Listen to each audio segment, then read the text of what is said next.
지금 뭐 느닷없이 독재자의 후예 논란이 일고 있습니다. 문재인 대통령이 아, 저 5.18 때 얘기하신 5.18 때 이제 한국당 의원들 섞은 이 보수 우파 진영을 이제 독재자의 후예로 하니까 황교안 대표가 오늘 뉴스에 보니까 또 쳤어요. 독재자의 후예는 김정은인데 김정은한테 독재자라는 얘기 한마디도 못하고 수석 대변인 노릇하면서 무슨 얘기냐?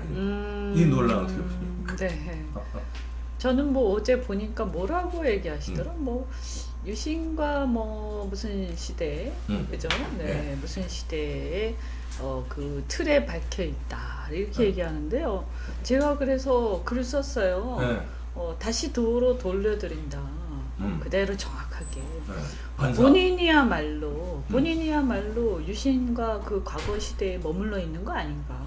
국민들 아무도 그런 생각 안 하는데 그러게요. 왜 거기 빠져가지고 호우적대냐, 그죠? 네. 네. 그분은 머릿속에 옛날에 완전히 멈춰져 있어요, 사고가. 그리고요, 이 좌파 독재라고 얘기들 이제 한국당에서 하잖아요. 네. 이제 제가 볼 때는 그건 이제 지금 현재 문재인 대통령이 독재를 한다 이걸 얘기하는 거지 뭐 옛날하고 연관지어서 얘기하는 거 아니거든요. 아니죠. 지금이 네. 독재는 그런데 거죠. 네, 이분 보면 과거사 하다가 그냥 대통령 다 끝나실 것 같아요. 그러게요. 네, 그래서 과거사 하다가 대통령 끝난다. 정말 본인의 문제가 아니라 이 나라가 큰일이에요. 네. 그 지금 말씀하신 대로 걸핏하면 5.18 얘기하고 걸핏하면 세월호 얘기하면서 공격하고 아직도 그러니까요. 5.18도 그런 거죠. 5.18 40년 전 얘기잖아요. 네.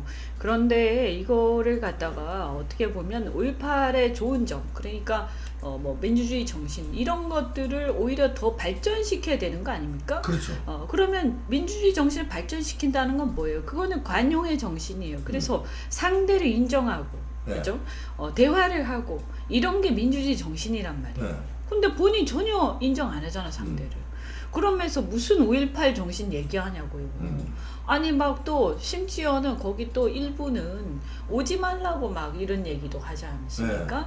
그 유시민이 저기 뭐 김정숙 여사한테 뭐 무슨 뭘 썼다, 그 뭐 뭡니까 그게? 예?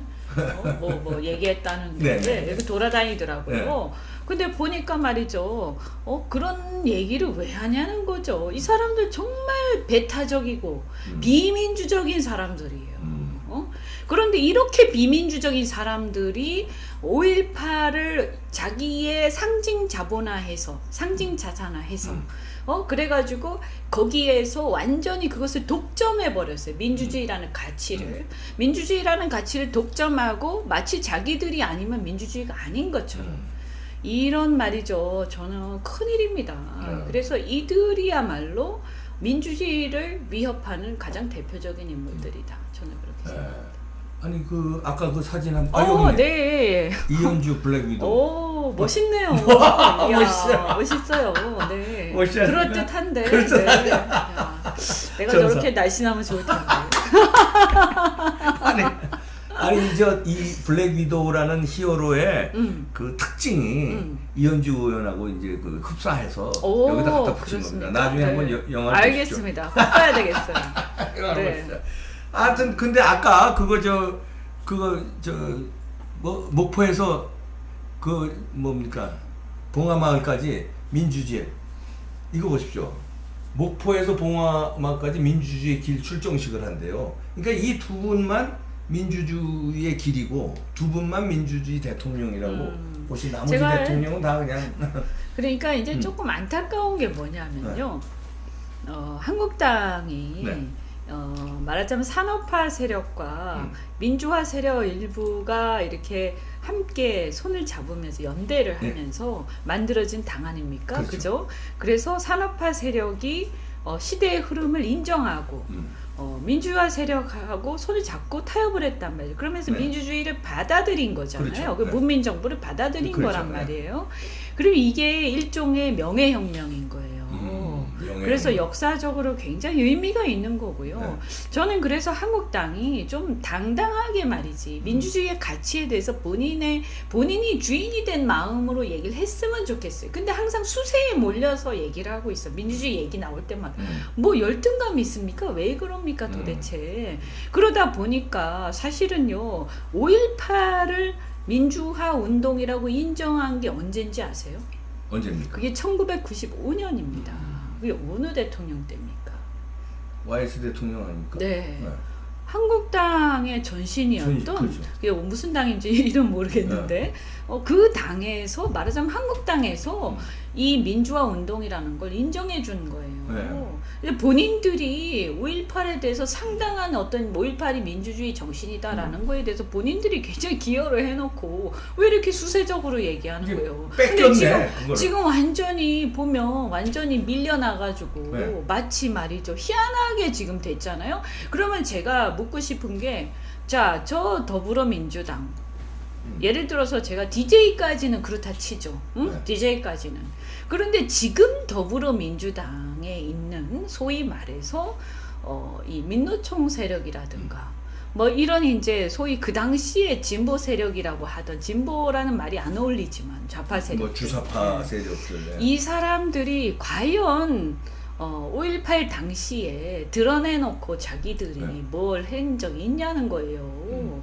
사실은요, 그 당시에 민주화 세력은 이 제도권 안에서는 YSDJ 세력이었지 그들이 아니었어요. 그렇죠. 네, 그들은 그냥 나중에 노사봉규하고 막 그랬죠. 아니 저 광주 그때 민주화 운동 당시에 뭐 학생 운동은 좀 했겠지 그때. 네. 그렇죠. 뭐 유시민이라든가 이런 사람도 학생 운동 했다고 그러더라고요. 근데 문재인 대통령은 뭐 했는지 80년에요 사시 합격했어요. 그러면 그때 사시에 아무것도 안 올인해 했겠네. 아무것도 안 했다는 얘기 아닙니까? 근데 뭐 지금 대단히 자기가 주인인 양 행세하고 아니 저는 솔직히 좀 너무 그래 안 했으면 좋겠어요. 자기들이 무슨 거기 소유권이라도 있습니까 거기? 그러게 말이에요. 네, 뭐 5.18에 소유권이 있나요? 왜 그러는 거야? 저는요 모든 사실 산업화 그렇게 따지면요 대한민국의 산업화는 그러면 이 보수 세력의 독점물입니까? 그러게요. 그렇지 않죠. 지금 산업화의 과실을 모두가 지금 누리는 거 아닙니까? 그렇죠. 그리고 그들 스스로도 가장 이 산업화의 과실을 많이 누린 게 누구냐? 바로 학생운동 세력이에요. 운동권 세력이에요. 그 사람들이요. 제가 기억하기로는 저희 위세대인데요. 그냥요. 워낙 산업화의 그 과실이 막 엄청나게 만연하다. 그래서 우리나라가 굉장히 성장하던 시기에 학교를 졸업을 했잖아요. 그래서 줄만 서면 대기업. 취직 그냥 취직 다 되는 줄만 거예요. 서면 그냥. 다 들어갔어. 그래서 웬만하면 대기업 다 들어가고 웬만하면 좋은 학교 아니더라도요. 웬만하면 다 취직되고 뭐 이게 학벌 이런 것도 상관없이 전부 다 좋은데 다 들어갔어요. 응? 그런데 그러니까 제가 웃기는 게 도대체 말이지 가장 산업화의 그 과실을 많이 따먹은 사람들 아니에요? 이 그렇죠. 사람들이 그래놓고 그러면 그런 자기들 방식대로 하자면요. 산업화에 방해만 한 거 아니에요. 내 데모하면서 그런 방식으로 얘기하자면 그러네. 내 데모하고 이 산업화 방해한 세력들이니까 산업화 과실 따먹으면 안 되지. 그러네. 비켜 이래야지 비켜. 그래 그러니까. 근데 우리 놔두잖아요. 왜 그러냐? 산업화를 특정 세력이 했다 하더라도 그건 대한민국 국민 모두가 같이 함께 고생한 거니까. 그렇죠. 그래서 그 이후에 정치적으로 우리가 변화가 일어나면서 산업화의 주도 세력이든 민주화의 주도 세력이든 다 대한민국의 국민들이고 그 어떤 우리 조상들이 한 것들을 우리가 혜택을 같이 받는 거기 때문에 그걸 가리지 않는 거예요. 근데 왜 민주화를 자기들의 독점물인 양 하면서 나머지 세력들한테 아예 거기에 발을 못 들이게 하는 겁니까? 반민주주의자로 하고 독재자로 프레임을 그러면 씌우고요. 이렇게 되면 결국은 뭐냐? 대한민국 국민들의 반은 민주주의하고 반대되는 쪽으로 가는 거예요. 민주주의에 대해서 화가 나죠. 자꾸 저렇게 하면. 그래서 싫어진단 말이에요. 인간은 감정의 동물이니까. 그래서 5.18도 싫어지고 민주주의도 싫어지고 민주주의 말만 들어도 싫어 이래 되는데 이게 과연 진짜 그 5.18 때 희생된 사람들의 뜻일까? 그러게요. 이 뭐 하는 짓이야 지금? 이런 거죠. 응? 세월호도 그런 식으로 백해무익한 자들이에요. 네. 이 어떤 사건을 갖다가 자기 것으로 독점화해가지고요, 남들을 배타적으로 배척하고, 그래서 사실은 그 사건의 원래 정신을 완전히 훼손시켜서 국민들이 이 공통된 어떤 좋은 대한민국 역사들을 제대로 향유하지 못하게 방해하는 세력들, 이들이야말로 백해무익한 세력들이에요. 이런 식으로 하면 안 되죠. 그래 진짜 물어봐야 돼요. 산업화의 공 니들이 그럼 향유하지 말고 대한민국 떠나 이렇게 그렇게 할래? 그러면 이런 식으로 정치하는 게 맞겠어? 니들처럼? 그러네요. 민주주의가 왜 자기네들이 독점물이야? 민주주의가. 그럼 말이 안 우리나라 되죠. 민주주의를 발전시킨 사람들이 누군데? 국민들이죠. 국민들이죠. 사실은 국민들이요. 국민들 전체예요. 그럼요. 오히려 그들은 이용만 했지. 그러니까. 근데 어떻게 자기들이 민주화 세력이라고 그러고? 그러네요. 의원님 말씀 듣고 보니까 그거 웃기는 민주화 짬뽕이네, 진짜. 5.18도 실제로는 그랬겠지만 87년 민주화도요. 사실 그게 왜 성공했어요? 그게 넥타이 부대가 나와서 그런 거예요. 그 그렇죠. 이면에 무슨 진보 세력들이니 뭐 좌파 세력들 그 사람들 때문이 아닙니다.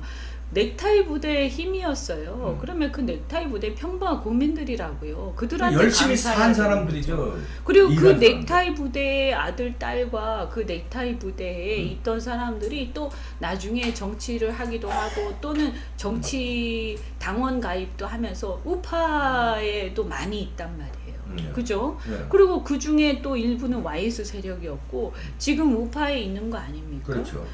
그럼 뭡니까 도대체? 왜 자기들이 독점하는 거지? 너무 웃기잖아요. 네, 그런데 왜 나는 그래서 여기 우파가 말이죠. 민주주의 문제에 대해서 좀 더 당당하고 이것을 잘 정리해야 된다.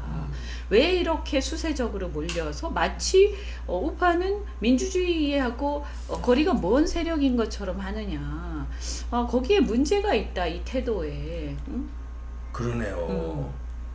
국민들이 헷갈려 버리는 거예요. 그러니까 마치 우리가 반민주 세력인 양 이렇게 되는데 제 얘기는 저들이야말로 지금 태도를 보면 반민주 세력이죠. 반민주 세력.